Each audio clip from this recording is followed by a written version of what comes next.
Hello Sprouts, I'm Crimson Clover and welcome to Clover Reads. Today in the Wholesome Stories subreddit we have one from Zamaniac titled, "My friend got rejected by his longtime female friend, but bounced back from the pain by finding the most loyal, protective woman I've ever met." Oh boy, this is a good one, so buckle up people! This is the most wholesome love story I know, and I had the privilege of witnessing it over the years. I posted this in much less detail on a YouTube comment section and decided it was worthy of being known. So here I am and here you are. There are 3 players in this memory. Bossman, my friend, Sarah, Bossman's friend who rejected him, and Ginny, Bossman's girlfriend. I had this friend in college who was really into this girl that they'd been friends with for about 6 years or so. She was admittedly gorgeous, as in the kind of blonde you'd see in Hollywood films. That being said, her beauty was pretty much all she had going for her at the time. I didn't know her as well as Bossman, but I knew enough to recognize someone who used their appearance to skate by. Anyhow, I'd had enough of him basically friend-zoning himself, so I told him to ask her out or I would. I wouldn't. She wasn't my type. Well, this made him get a move on and he took her aside later that day and confessed how he felt.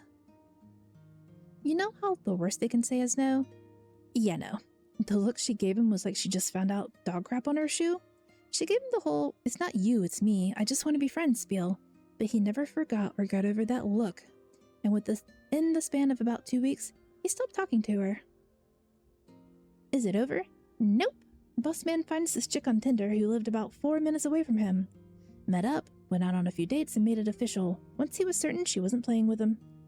When I first met Ginny, I'll admit, I wasn't exactly blown away, but I was shallow back then and judged more on looks than personality, and Greek flood traits.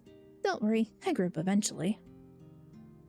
Ginny used to have short hair back then, and had the stereotypical punk biker look. By that I mean she wore the leather jacket, had studs in her ear and nose, etc. So I wasn't really that impressed at first, but after an hour or so, I eventually saw what Bossman saw, and that was loyalty and tough love. Bossman was a bit insecure after getting rejected like he did, but Ginny was ruthless in shutting that down. She had, and still has, a very blunt way of getting her point across, but Bossman needed that kind of woman in his life. Over the course of about a month, I watched that woman pick my friend back up and put him back together again. It was honestly eye-opening for me, and began my own journey into sorting out my own problems, but that's another story. Remember when I said Bossman stopped talking to Sarah? Well, he blocked her on everything too, so she had no idea about Ginny, until she saw us all chilling at the park by Bossman's house. We used to go there and smoke when we skeeved off school, so it was kind of our dive. But by then, it was just kind of a place to chill out and have a smoke.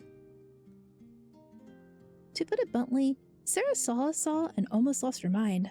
I swear I've never seen a woman's face go from neutral to pure undiluted envy so quickly in my life.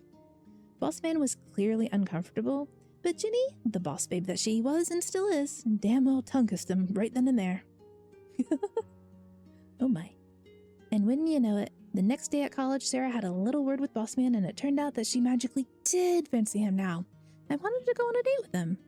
But Bossman was loyal and told her she had her chance and he was with Ginny now.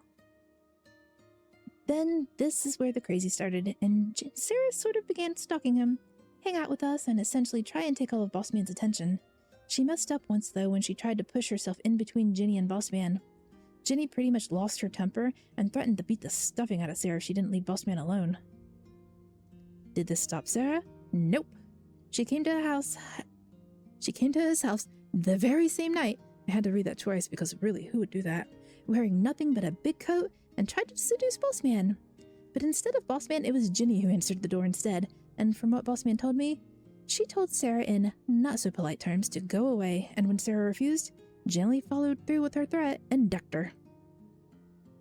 Sarah got a black eye that no amount of makeup could cover, and Ginny got away with it because of Sarah's attire, or rather, a lack thereof. Basically, Sarah didn't want to call the police on Ginny because she'd get done in for indecent exposure. To end it all, Sarah cyber-stalked Bossman for a few more years, and tried some crazy crap from afar, but never came near him again because Ginny frankly scared the hell out of her and we all knew it. Now Bossman and Ginny are engaged and have a 3-year-old little girl who looks just like Ginny. I occasionally have a glance at Sarah's social media to see what's what, but it's mostly rubbish about conspiracy theories and the like, so I think she's moved on. And we have one comment from Kitty's Sugar Baron. I wouldn't call this wholesome, but it's nice that he found someone at the end. And I agree. It's, not the wholesomest of stories, but from a love story perspective, it is kind of wholesome.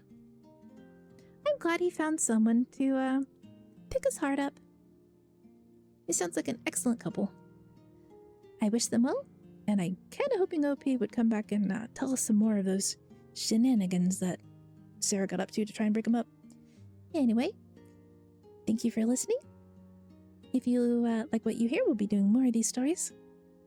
If you want to suggest one for me to read, I will certainly give it a look. And I hope you all have a great rest of your day. Bye-bye!